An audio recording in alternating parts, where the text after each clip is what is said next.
I love these tees so much. These are actually one of my favorite things Gymshark makes. I love to wear them just out and about, but also to the gym. I love the cap sleeve. I love the high neck.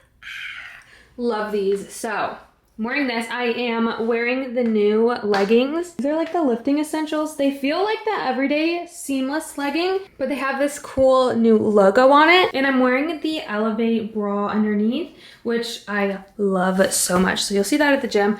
Hitting glutes. Let's get to the gym and let's get this look. Bye guys, see you there. What's up and welcome back to another workout. I know my last video, I just realized I also recorded that glutes workout. So I was like, ooh, sorry that there's two back to back, but you know what? Give this shoddy a try. You will love her. We're starting out with conventional deadlifts. It has been a hot minute since I have done these. And I was truly humbled. Honestly, I worked hamstrings earlier in the week, and so my hamstrings were so shot. My hamstrings to this day are still tight. I'm like, what's going on with the hammies? But I'm doing some conventional deadlifts. So that's where you place the bar down, you reset, you're locking in your lats, trying to keep your back in a nice neutral position. And I don't know, maybe it's just me, but sometimes I swear weights are heavier on some days than others. Like these deadlifts were absolutely gassing me. I was so tired. I was struggling to put up 8 to 10 at 135, which is very uncommon. So going into hip thrust, I was a little bit nervous and a little bit in my head. Thankfully, these were a breeze. A lot of times our mind quits before our body is really fatigued. So I was grateful to get my head back in the game. I was locked in and knew I could go up and go heavier and higher rep with these hip thrusts. Sometimes, hey, certain exercises are a loss for the day. We'll try it again next week. And that was just my reminder as well as your reminder that happens sometimes. I then moved into my second set. I did bump up in weight because 135 was very easy. 4 hip thrusts in form. I feel like a lot of times, you feel it too much in your quads, you feel it too much in your hamstrings. It is nice to go a little bit lighter the first set in order to feel where that correct foot position is. I like to have my knees right over my toes. That feels great for me. If it's too close to my butt, I feel it in my quads and my knees hurt. Okay, so deadlifts were a flop. They were so heavy today, I don't know why, but hip thrusts are feeling good. Just at 225 for 12. Felt so good. So I'm gonna go up, and this lift will be so much better. I don't know, some days certain things are just good, some days they're bad. Something that I don't think is talked about a lot is mental strength. When you're going through a really difficult workout, what is that mental dialogue that you're telling yourself? Are you trying to encourage yourself to keep going, or are you giving up like, oh, deadlifts were heavy, I'm done? There is something to be said about getting back up and giving it your all and pushing and working through that struggle mentally as well as physically. So that was a huge win in the mental department today. The third exercise I did for today's workout was single leg hip thrust, since the hip thrusts were feeling really good. Now, funny story, and hopefully this will help you feel a little bit more normal in the gym. I'm a gym veteran. I was having a massive, just completely spaced out of how to do these. For some reason, I thought I tucked my leg in closer, and then I'm realizing, wait a minute, that did not feel right. What is the right way? Doesn't the leg I'm not using go in front or behind? Like I genuinely sat there, as you can see, and could not figure out the proper way. And then it finally clicked. Oh, it goes in front, not behind. So these are a single leg hip thrust. You're pretty much putting all of the weight and pressure on one single leg and glute cheek at a time. That is the one that is down, and then you prop up your heel in front of you, and that just helps, again, keep you balanced, but you're really just targeting that one glute. So if you ever have an embarrassing moment, we all have them. Sometimes our brain just does not work in the middle of a workout. Fourth exercise is leg press, and this helps target quite a few muscles in our lower body. So it helps with your quads, your hams, glutes a tiny bit, and your calves. This is great for beginners, and it helps support with building muscle, helps support with strong bones, and it can have a little bit of a lower risk of injury since it is a machine. Another thing that I love about the leg press is how versatile it is. So you can change your foot position to slightly alter what muscle you are activating. For example, if you're moving your feet higher on the platform, that can help increase the work of your glutes, or your feet a little bit closer together, that can help emphasize your quad. So the hip adduction machine pretty much targets your inner thigh. So you are going to feel this the next day, most likely. That is always the case for me. This can also help with improving your hip flexibility too. Now when it comes to hip abduction, so abducted going away, going out, like this exercise, so they are different. You're targeting your hip and your thigh muscle a little more and your glutes. And what's cool is this can also help improve your balance and posture by stabilizing and supporting your hips and pelvis. This machine is also great because it helps with glute isolation. So if you've been a little intimidated, give them a try next time. Last but not least, I am stretching. I think it is so important to stretch. I always believe flexible muscles are strong muscles. I mean, that is also science-backed. That is what research has shown. I don't always do as long or as lengthy of a stretch as this, but I do like to try to give myself a nice cool down at the end of my workouts, especially if it's a lower body day and I can just feel it. I was feeling really tight. I really, really needed this. So I took some good time to myself and we were just chatting but also stretching and it felt great. I also want to I guess I do have my splits, but I want to make sure I keep having them. So it's a great time to work on flexibility and mobility. Hello, post-workout. My legs hurt so bad. I don't know what was up with deadlifts today. They were so tough and challenging.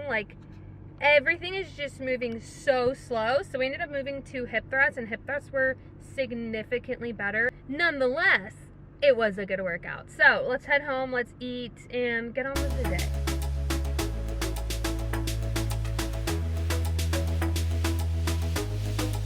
My emotional support water bottle. It is tight. I'm finally going to get to this messy office. I'm low-key a little embarrassed that it's always so messy in every video. What I'm gonna do is set a timer for 30 minutes. I'm gonna listen to my audiobook, have that on for 30 minutes, and then when it's off, I'll stop. I guarantee I can get this done. Guaranteed. I hope I can get this done in 30 minutes. Time lapse. Cue music.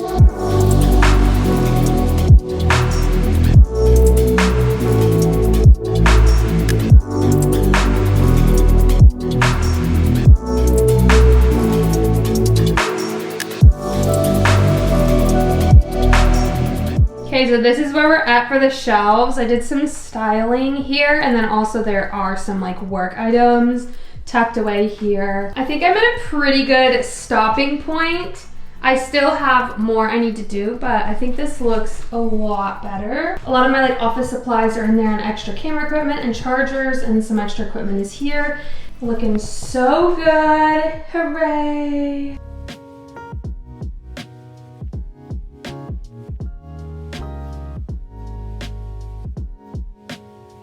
Oh! No. Strawberries. Celery.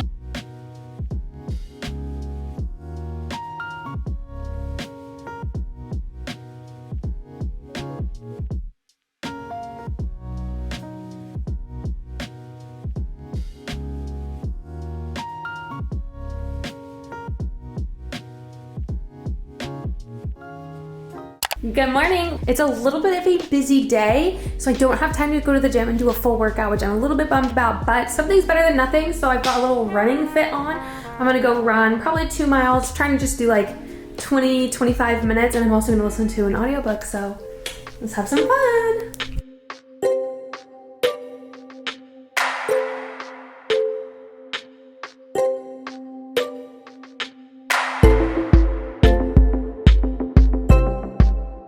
Back from a run, I called Vinny out because we found a turtle.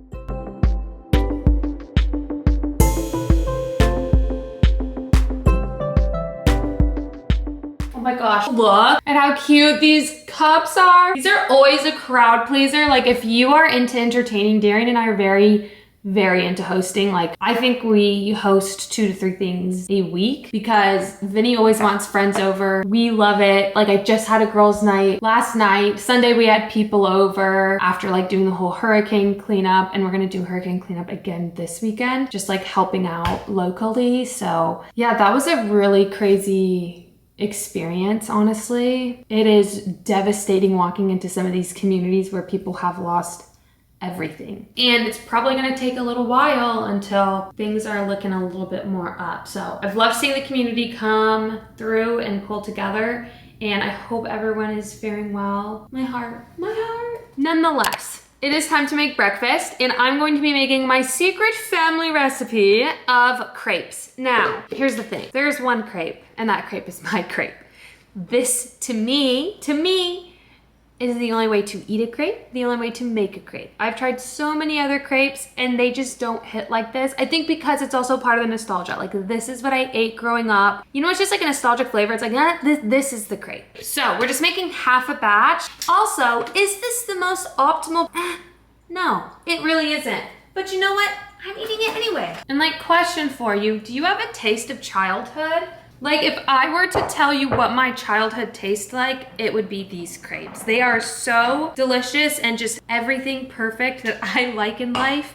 And it is just the most tender, wholesome thing. Fabulous. So I'm just gonna blend this up, and then I got my pan heating up.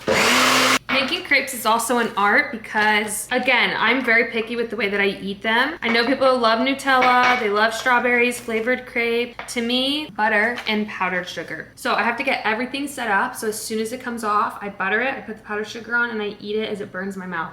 That's the only way, in my opinion. I'm gonna be honest, I can tell by the smell if it's gonna be a good crepe batter. Yep. All right, let's get to cooking. Pour my crepe batter in, and I'm gonna turn and make it a circle all the way. So you can see the edges are slightly cooking. Always go around and around. And then I can tell when it's kind of cooked. I'm gonna slide spatula under, give it a flip. Voila, scrumptious. And I know that's so different for everybody. This is just fun. This is just what I like to do. I like to fold it up in the pan, and I fold it long, skinny ways. Nice and long. And I'll plop it on the plate. I'm gonna get another one going. Just twirl it around, let that sit and cook. I don't know, this is really fun because I feel like we're just cooking together, you guys. Like, if you were over at my house right now, I would 100% whip you up some crepes and we would chow down on these together. Literally, this is my childhood in a bite.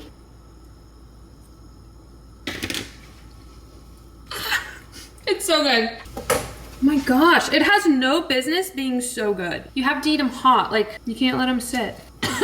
I just inhaled powdered sugar. Okay, so I spread the butter and dust it with powdered sugar. It's like I'm eating melted buttered sugar air.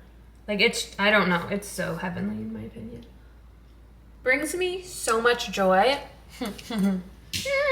So I'm curious if you guys have any recipes or certain meals that, one, remind you of your childhood, or two, that you are like low-key picky with and you're like, no, this is the right way to make whatever it is. I'm curious what that is for you, and I, like, that would be so cool to just like learn a little bit more about you. So let me know.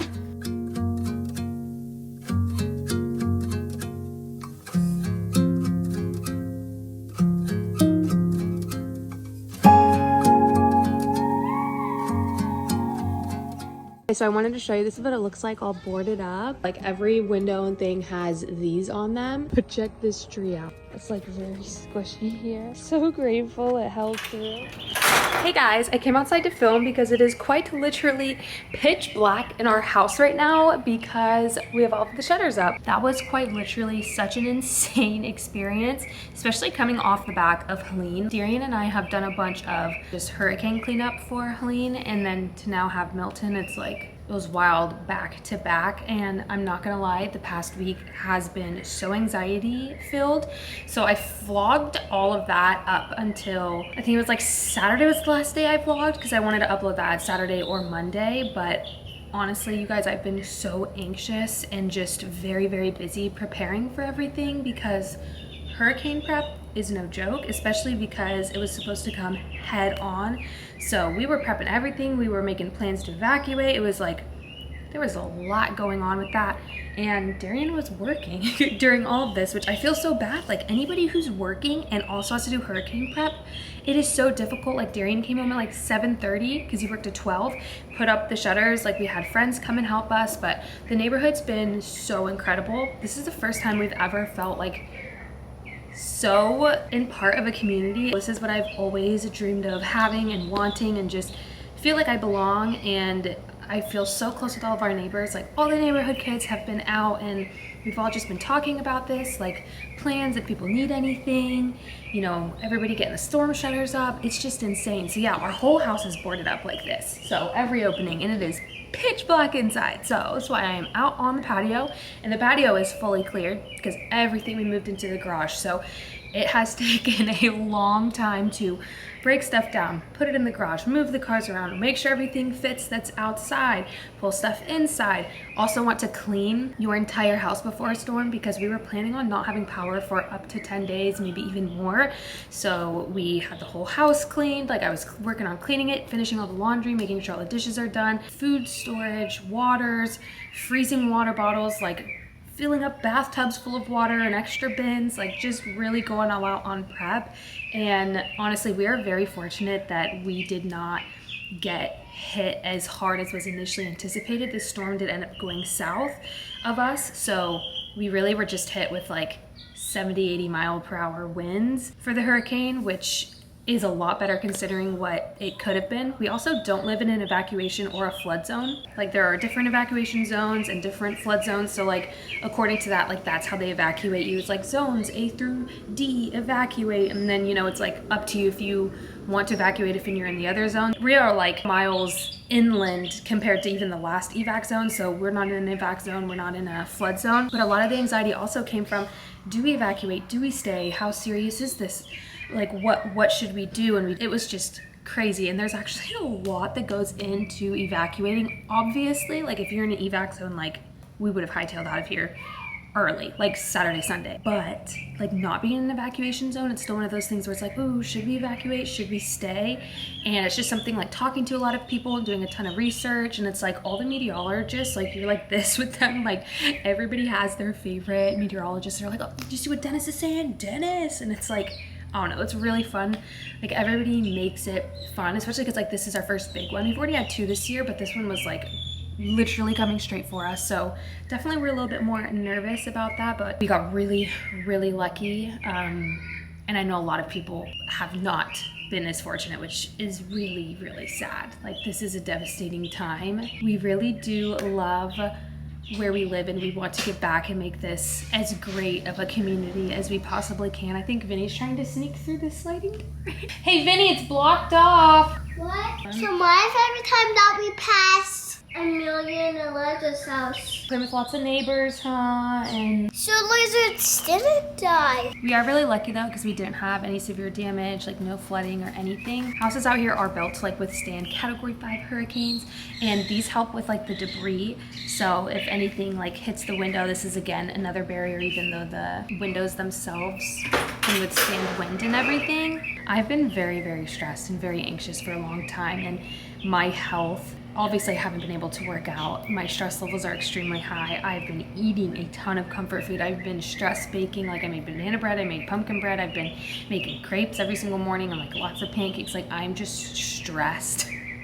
And I've just been, my nutrition is tanked, and like just grateful to be here. I'm grateful to have power, and it's like really, let's think about the things that are more important, like helping others now at this time, and trying to like literally grateful that we still have a house, because at some point we genuinely thought our house was going to be gone if a Cat 5 straight hit us. I feel like I wanted to mention that there are times in your life where like really stressful things are happening, or you're going through grief, and like your body is going to fluctuate. Mine for sure has, but I've no doubt that next week like my mental clarity will be back. I'm not going to be as stressed. I'm finally going to be able to be sleeping again, because I have not been able to sleep, haven't really been able to work because all my extra time has been with prepping. So having a sense of normalcy, grateful for that sense of normalcy, praying for everybody affected by Helene too, because that was wild. But yeah, everything's all good, and I'll see you guys in the next video. Bye. Thanks for watching.